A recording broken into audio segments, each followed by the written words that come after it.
Vamos falar de eleições americanas agora, gente. O Partido Democrata pretende ratificar virtualmente, antes do final de julho, o atual presidente dos Estados Unidos, Joe Biden, como candidato às eleições de novembro. E para a gente falar mais sobre essa disputa pela Casa Branca, nós convidamos o professor de Relações Internacionais, Alexandre Uehara, a quem agradeço muito a participação. Professor, bom dia, bem-vindo. Olá, bom dia a todos. Obrigado pelo convite.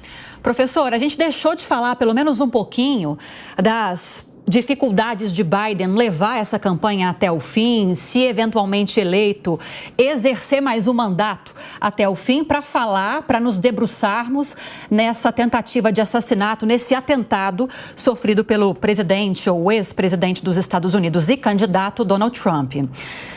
E eu queria saber se realmente o Partido Democrata vai levar até o fim essa intenção de manter Biden nessa disputa e se esse atentado sofrido pela principal liderança republicana do país vai ter algum impacto nessa decisão. Biden fica ou sai da disputa? Ok. Essa é uma boa pergunta. Eu creio que um dos resultados que a gente está vendo nesse momento, até porque está tendo a convenção dos republicanos, é que o presidente Trump passa agora por um momento bastante, vamos dizer, positivo na sua campanha em direção à presidência, nas eleições da presidência, porque ele tem passado aí, após o atentado, por um processo em que o partido está se unificando em relação ao seu nome, né? A gente vê aí na convenção, nos últimos dias, os candidatos que concorreram com ele também já dando sinais de apoio a ele, né? A Nikki Haley, por exemplo, que é a ex-embaixadora dos Estados Unidos na ONU, fez um discurso ontem em apoio também. O governador da Flórida, Ron DeSantis, também fez um discurso de apoio. Então a gente percebe que, do lado do Trump, a gente percebe que existe ali uma unificação em torno do seu nome, até pela própria comoção que houve depois do atentado. E do lado contrário, na oposição, né, do presidente Biden, a gente vê exatamente o contrário mesmo, né, porque o nome dele sendo questionado, depois do debate que ele não teve um desempenho bom, para dizer o mínimo, né? O nome dele passou a ser questionado e neste momento a gente percebe então que existe uma erosão, vamos dizer assim, da sua posição como candidato pelo Partido Democrata, questionamentos, e a gente não tem certeza ainda se será de fato o candidato pelo Partido Democrata, o atual presidente Biden. É muito provável que seja, mas ainda há questionamento sobre isso. Então, professor, bom dia. Uma campanha eleitoral é muito feita de símbolos, não é? E como a Lívia lembrou, até o sábado, a discussão, a pauta exclusiva da campanha eleitoral nos Estados Unidos é: Biden suporta um novo mandato? Biden suporta uma nova campanha? Por que ele troca tantos nomes? Por que ele encerra frases no meio do caminho? A questão era a capacidade cognitiva, a saúde psicológica, psiquiátrica e física de Joe Biden. A partir do sábado vem um evento que muda tudo isso, mas é um evento que conversa com esse tema anterior, porque ao mesmo tempo em que uma suposta debilidade de Joe Biden era ressaltada, ficou ressaltada também a imagem da potência de Donald Trump, quando ele, segundos depois de um atentado contra a vida dele, se levanta ensanguentado, mostra o punho cerrado e começa a gritar: lutem, lutem, lutem. Não há imagem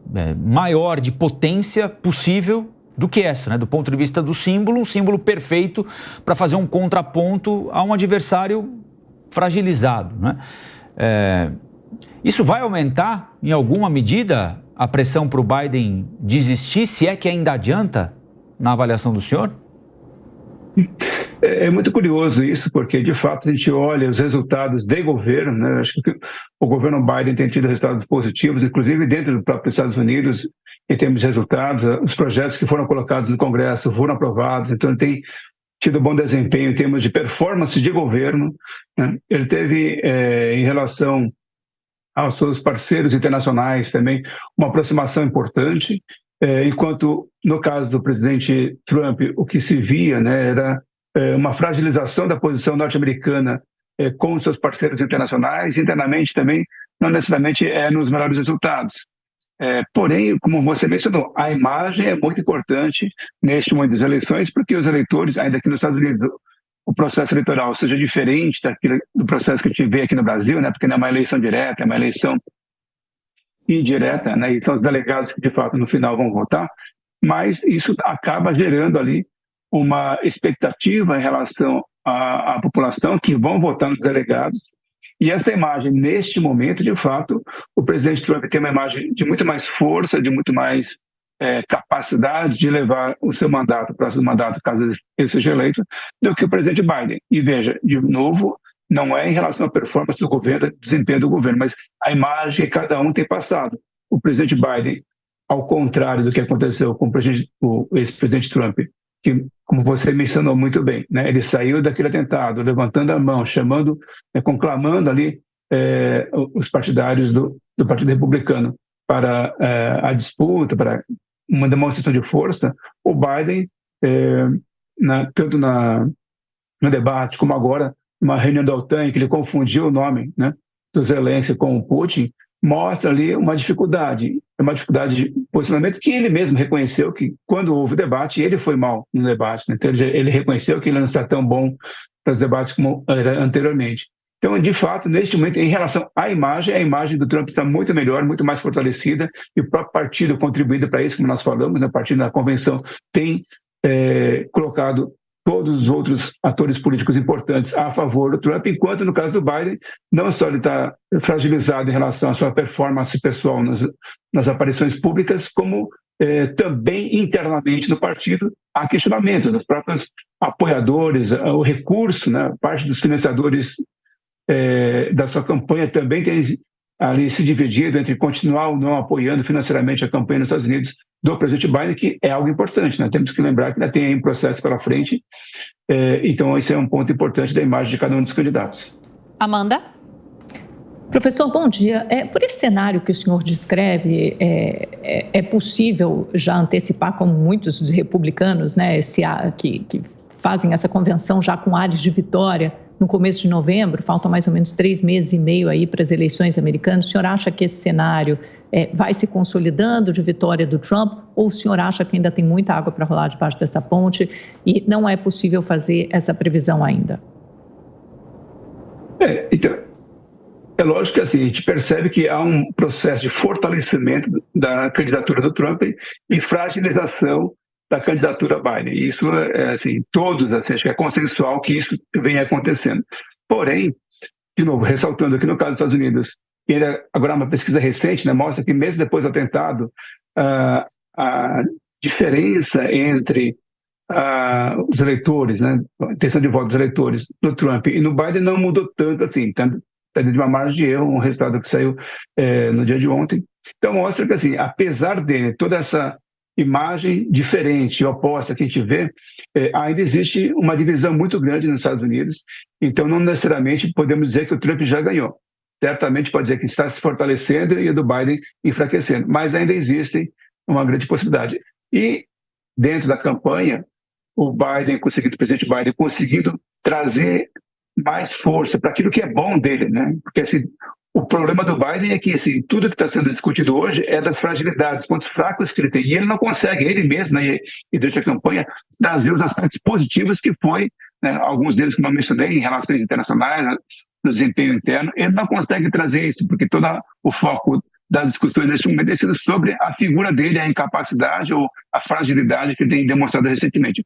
Mas isso pode mudar, né? Durante a campanha, ele trazer dados mais positivos relacionados ao seu governo, né, a sua capacidade de condução do governo, enquanto, do outro lado, existe ali alguns questionamentos que também são importantes, mas que nesse momento não vêm à tona. Isso que é um ponto que eu acho que pode ser um diferencial para os resultados das eleições que vão acontecer em novembro. Professor, bom dia. O senhor mencionou que os Estados Unidos têm uma imagem melhor agora, do ponto de vista internacional, com a gestão de Joe Biden do que tinha na época de Donald Trump.